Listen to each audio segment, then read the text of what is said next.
открытия возможностей для наших граждан и туристов посещать нашу страну на современной электричке, которая впервые пришла в Сухум и которая будет регулярно ходить до столицы нашей Родины. Это важные направления.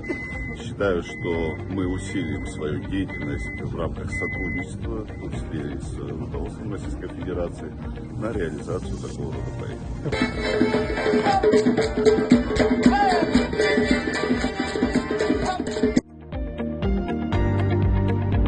В целом дорога, несмотря на погодные условия, сегодня без погоды очень солнечно, прошла замечательно дорога, никаких ситуаций чрезвычайных не произошло, очень хорошо доехали. И вот мы здесь, то есть, у нас время на самом деле пролетело незаметно, потому что мы пели, танцевали, у нас были различные интерактивы, конкурсы, игры.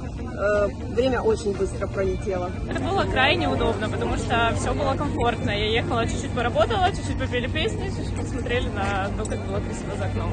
Это было очень комфортно. Сегодня историческое событие, сегодня первая ласточка. Мы с Емельчинского курорта приехали сюда, в нашу столицу, в нашу прекрасную республику, с таким комфортом. Несколько остановок. Очень нас это радует.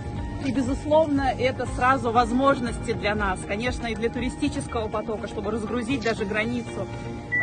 Очень недолго мы стояли на паспортном контроле. Все очень организовано, нам очень понравилось. Ура! Мы это сделали! Мы первые пассажиры «Ласточки» в Сочи, в Сухум.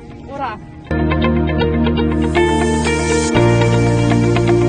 Мы создадим условия, чтобы раскрасить электричку под национальную символику Абхазии. И название абхазское придумать. Мы объявим конкурс. Я думаю, что самые лучшие проекты будут отражены на нашей электричке, которая будет регулярно ходить. Действительно, такие договоренности есть. Самые яркие, самые творческие, интересные работы будут рассмотрены. И справедливое решение определит лучшее. Спасибо большое.